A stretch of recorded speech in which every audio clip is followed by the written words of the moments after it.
ato karong iampo nga unta ato nang masinati ang kalinaw tungod ining krisis sa kalibutan, tali sa Iran o sa Amerika o sa Israel. Sa ngalan samahan sa Anak o sa Espiritu Santo. Amen.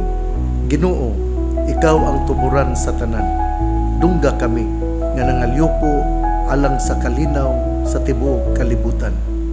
Ginoo, among giampo nga unta mupatigbabaw ang pagka mapaubsanon ug moila nga ikaw mao ang gamhanan sa tanan.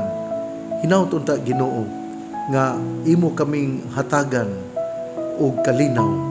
Ingon man usab ang among mga lideres sa kalibutan, labi na gayud ang presidente dinha sa Iran o ingon man usab sa Amerika o sa Israel.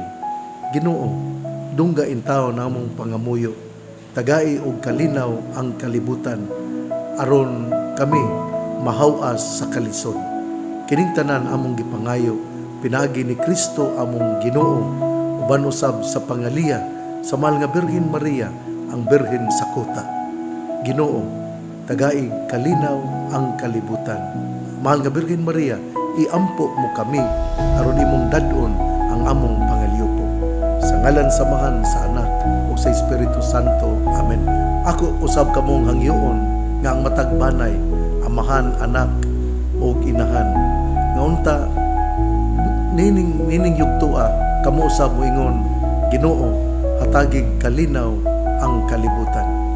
Kamo akong gihangyo matagbanay, matag nakadungog niini nga kada adlaw kita muhunong ug muhimo sa pangalyupo. Bisag 1 minuto o 2 minutos, ang importante mao nga kita nakasangpit sa pag-ampo alang sa kalinaw.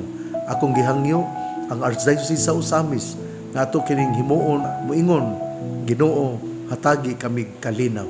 Kini ang inyong Arsobispo Martin Sarmiento Humuan, gaampo nga unta adunay kalinaw ang atong kalibutan.